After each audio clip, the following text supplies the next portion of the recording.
Assalamualaikum warahmatullahi wabarakatuh. Azan adalah menjadi tanda masuknya waktu sholat. Sejarah Islam mencatat ada salah seorang sahabat bernama Bilal yang selalu mengumandangkan azan karena memiliki suara yang bagus.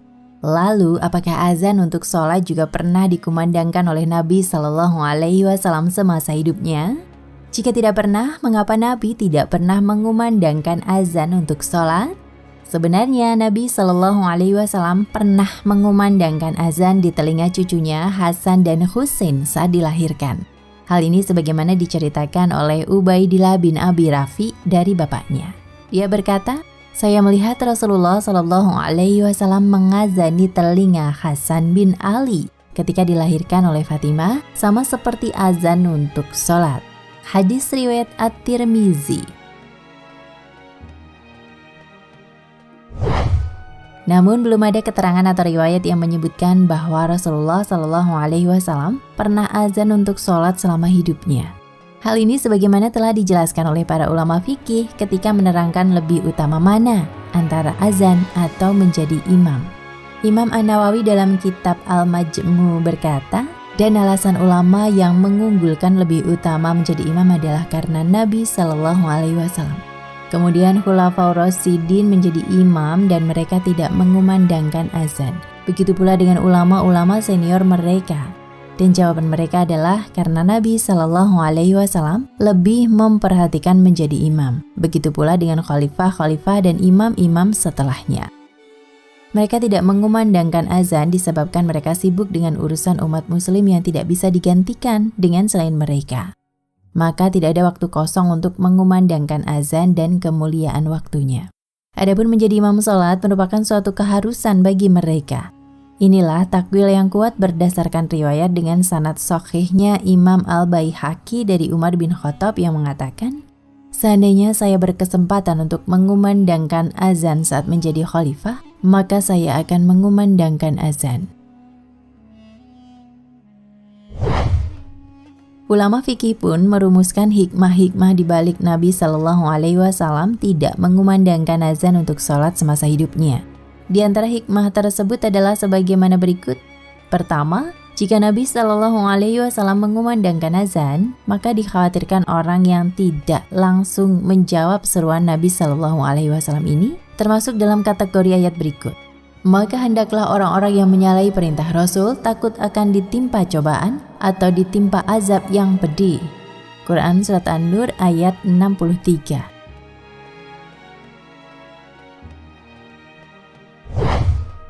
Imam Al-Khattab dalam kitab Mawahibul Jalil mengatakan bahwa azan ditinggalkan oleh Nabi Shallallahu Alaihi Wasallam karena mengatakan Hayya 'alas shalah, dan umat Islam tidak segera melaksanakan, maka mereka pun akan disiksa berdasarkan surat An-Nur ayat 63 tersebut.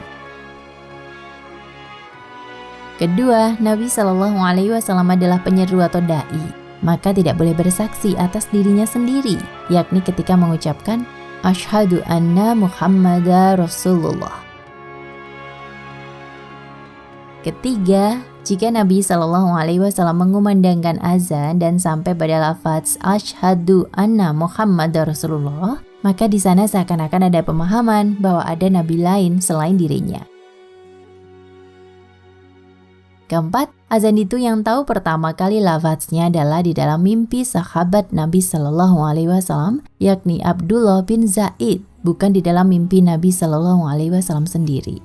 Oleh karena itu, beliau mewakilkan kepada selain beliau untuk mengumandangkan azan.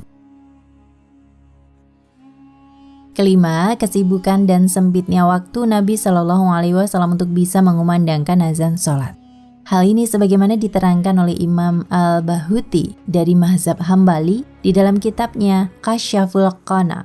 Beliau berkata, sungguh Nabi Shallallahu Alaihi Wasallam dan para khalifah setelahnya tidak berkuasa berkesempatan mengumandangkan azan sholat adalah karena sempitnya waktu mereka untuk melaksanakan hal itu. Demikianlah alasan mengapa Nabi Shallallahu Alaihi Wasallam tidak pernah mengumandangkan azan untuk sholat selama hidupnya.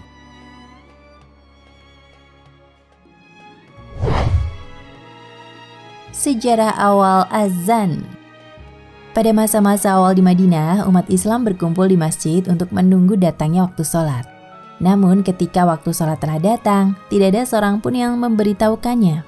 Mereka langsung sholat saja tanpa ada penanda sebelumnya, seolah seperti tahu sama tahu. Namun seiring dengan berkembangnya Islam, banyak sahabat yang tinggalnya jauh dari masjid. Sebagian lainnya memiliki kesibukan yang bertambah hingga membuatnya tidak bisa menunggu waktu sholat di masjid. Atas hal itu, beberapa sahabat usul kepada Nabi Muhammad agar membuat tanda sholat, sehingga mereka yang jauh dari masjid atau yang memiliki kesibukan bisa tetap menjalankan sholat tepat waktu. Para sahabat Nabi memiliki usulan yang beragam, seperti tanda masuknya waktu sholat. Ada yang mengusulkan agar menggunakan lonceng sebagaimana orang Nasrani. Ada juga yang menyarankan menggunakan trompet seperti orang Yahudi. Dan ada juga yang merekomendasikan menyalakan api di tempat tinggi sehingga umat Islam yang rumahnya jauh dari masjid bisa melihatnya. Semua usul tersebut ditolak ketika kondisi umat Islam buntu seperti itu. Dikutip dari Sirah Nabawi Ibnu Hisham, seorang sahabat bernama Abdullah bin Zaid menghadap Nabi Muhammad. Ia menceritakan bahwa dirinya baru saja bermimpi melihat seruan azan pada malam sebelumnya. Dalam mimpi tersebut, Abdullah bin Zaid didatangi seseorang berjubah hijau yang sedang membawa lonceng. Semula Abdullah bin Zaid berniat membeli lonceng yang dibawa orang berjubah hijau tersebut untuk memanggil orang-orang kepada sholat. Namun orang tersebut menyarankan kepada Abdullah bin Zaid untuk mengucapkan serangkaian kalimat sebagai penanda waktu sholat telah datang. Serangkaian kalimat azan yang dimaksud adalah Allahu Akbar, Allahu Akbar, Asyhadu an la ilaha illallah, Asyhadu anna Muhammadar Rasulullah, Hayya 'alal falah, Hayya 'alal falah, Allahu Akbar, Allahu Akbar, la ilaha illallah. Nabi Muhammad kemudian meminta Abdullah untuk mengajari Bilal bin Rabah bagaimana cara melafazkan kalimat-kalimat tersebut. Pada saat Bilal bin Rabah mengumandangkan azan, Umar bin Khattab yang tengah berada di rumahnya mendengar. Ia segera menghadap Nabi Muhammad dan menceritakan bahwa dirinya juga bermimpi tentang hal yang sama dengan Abdullah bin Zaid, yakni azan sebagai tanda masuknya waktu sholat. Dalam satu riwayat, Nabi Muhammad juga disebutkan telah mendapatkan wahyu tentang azan. Oleh karena itu, beliau membenarkan apa yang disampaikan oleh Abdullah bin Zaid tersebut. Sejak saat itu, azan telah resmi sebagai penanda masuknya waktu sholat. Menurut pendapat yang lebih sahih, azan pertama kali disyariatkan di kota Madinah pada tahun pertama Hijriah. Bilal bin Rabah termasuk muazin pertama dalam Islam. Setidaknya ada 4 alasan mengapa Bilal dipilih Nabi sebagai muazin, yaitu suaranya yang lantang dan merdu, menghayati kalimat-kalimat azan, berdisiplin tinggi dan berani. Bilal terus mengumandangkan azan. Ketika Nabi Muhammad SAW wafat, dia tidak bersedia lagi menjadi muazin. Alasannya, air matanya pasti akan bercucuran manakala sampai pada kalimat Asyhadu anna Muhammadar Rasulullah, sehingga membuatnya tidak kuasa melanjutkan azan. Namun saat Khalifah Umar bin Khattab tiba di Yerusalem, Bilal diminta untuk azan sekali lagi. Dia menyanggupi permintaan tersebut. Menurut Syekh Abdullah Asy-Syarqawi, Nabi Muhammad pernah mengumandangkan azan sekali, yaitu ketika beliau dalam sebuah perjalanan. Ketika sampai pada syahadat kedua, Nabi Muhammad mengumandangkan Asyhadu anna Muhammadar Rasulullah. Riwayat lain menyebut Nabi mengucapkan Asyhadu anni Rasulullah. Wallahu a'lam bishawab. Nah, pemirsa Ensiklopedia Al-Fatih, sampai di sini perjumpaan kita kali ini.